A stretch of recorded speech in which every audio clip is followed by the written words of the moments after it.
Hello and welcome back to Simply Solo Playthroughs at Solo Board Games on YouTube and other fun places.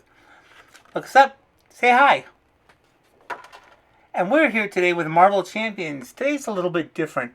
Today we're going to go over some rules that I make mistakes on and other people make mistakes on. I've seen this a bunch of different times. And not every rule is super easy, nor is every rule super complicated. So, let's take a look at the first one. The first rule is retaliate. So basically, you punch someone in the nose, they're going to punch you back. So that's just kind of the way it works. So if we have Captain America, he is going to go on ahead and go after Piledriver, who has Retaliate 1. And he will take 1 consequential damage. He will do 2 damage to our bad guy, and Piledriver will do a Retaliate 1, which will of course knock Captain America out. But what happens if Piledriver is out? So we have 2 people. We have Piledriver with Retaliate and Shocker, who will stun you after attacking the character. So we have Black Widow. She will go on ahead and do 1 damage. She'll take the one incidental. She will do 2 damage over here. That knocks out Piledriver. And then she will spend one of her shield sidearm ammo counters and do another damage here to Shocker. So she just took out 2 people, both of which can retaliate and will also stun her. Except they still have to be moving up and around for them to do it. So if you knock out the character, they're out and they cannot do any damage. Same thing with Shocker. And they're both out. And she only takes the 1 incidental damage. So that's how Overkill works. Overkill, the bad person has to be alive before they can hit you back. They still have to not be fainted or whatever we're calling it. But they cannot be knocked out. So, let's take a look at the second rule. So moving on with our play, Black Widow is now exhausted, so she's not going to be able to do anything. So we come back to our Winter Soldier, who has Bambino, plus has the cybernetic arm, which has not been exhausted yet. So we will go on ahead, and we're going to exhaust the cybernetic arm and energy to pay for our metal punch. Metal punch will go in there and we'll do 7 damage. We have to go to the armed guard first because he has the keyword guard. He has 1 damage, and we will go ahead and knock him out with 1 damage. Wow, 7 points, 3 damage seems like a lot. But in this case, if we use the cybernetic arm, we gain overkill. And his weapon Bambino does the same thing. So that means that over here, the hood is going to take 6 points of damage.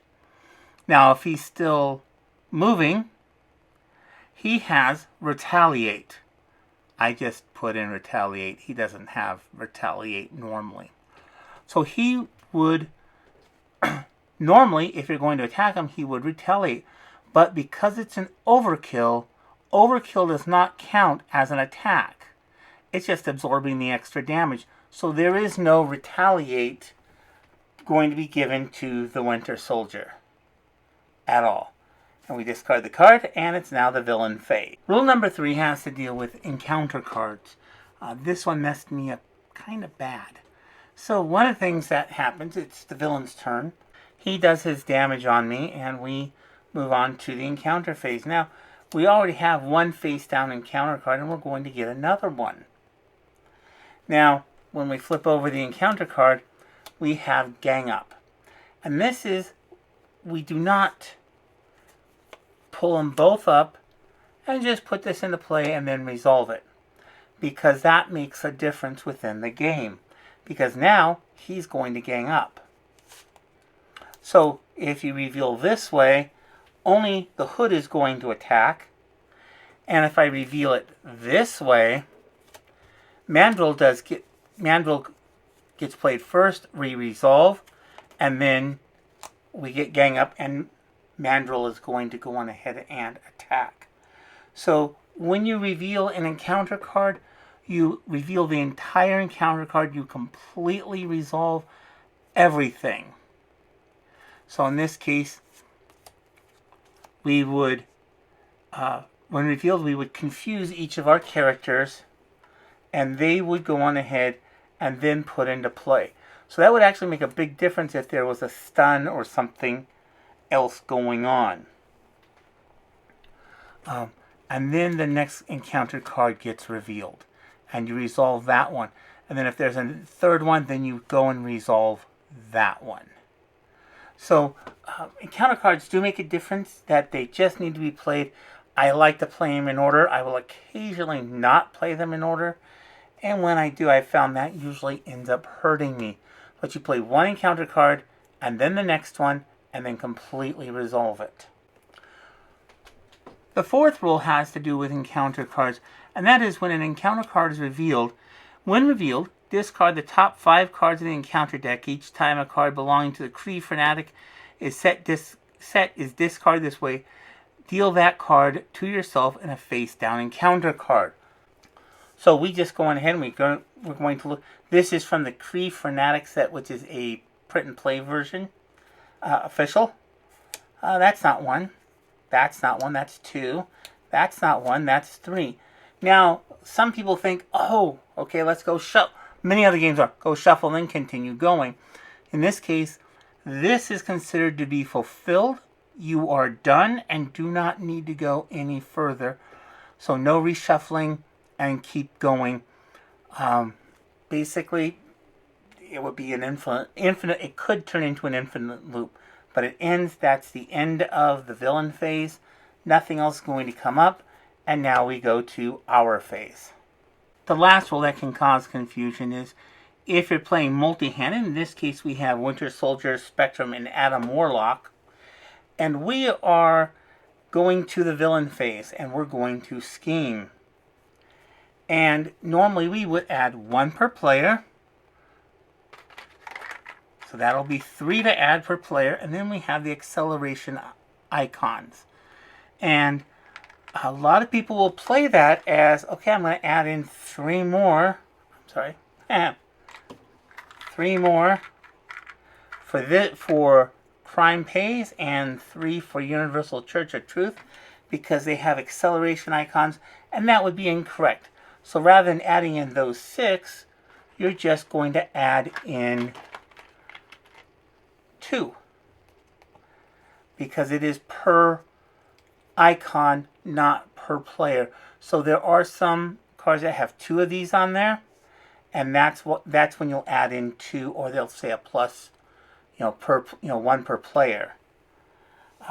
But those are rare, and keep in mind it is just per player.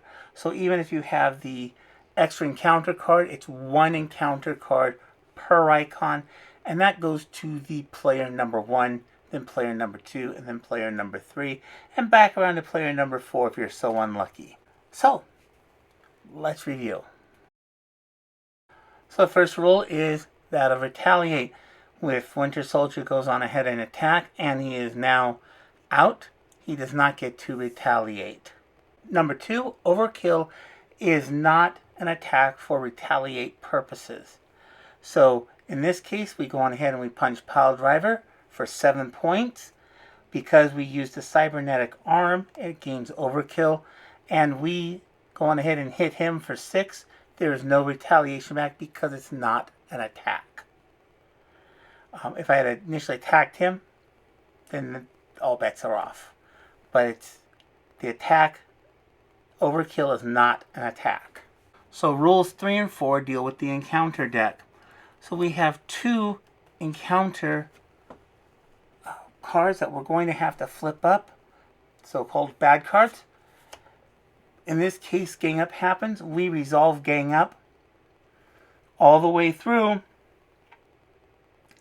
from the Hood attacking, However that works out, getting a boost card, the whole 9 yards, and then we resolve the next card. And this card is done, and this card gets resolved, put into play, and we do all the when revealed effects. So that's going to make things change differently, and because that would be much different if the cards were this way, we resolve this card, and then we reveal this card. So we're going to have an extra attack happen to us. And it can be the difference between winning and losing a game. Likewise, when you have an encounter card that comes up and says, discard the top 5 cards, 1, 2, 3, 4. We look over and there are no cards that fulfill this requirement. These are discarded. You do not reshuffle and pull another card. This is considered to be fulfilled and completed. You're done. You got lucky. The last rule has to do with acceleration icons. So we're going to come into the villain's turn. We're going to place on 3 acceleration icons to fulfill this. And this is going to require us to put on more. A lot of people often think you put in 6 acceleration icons because there's 1 per player. That is not correct. You put on just 2. It is per icon, not per player. So, I hope you've enjoyed this. Please make sure you like and subscribe. Come back later, and I hope that you have a fantastic day.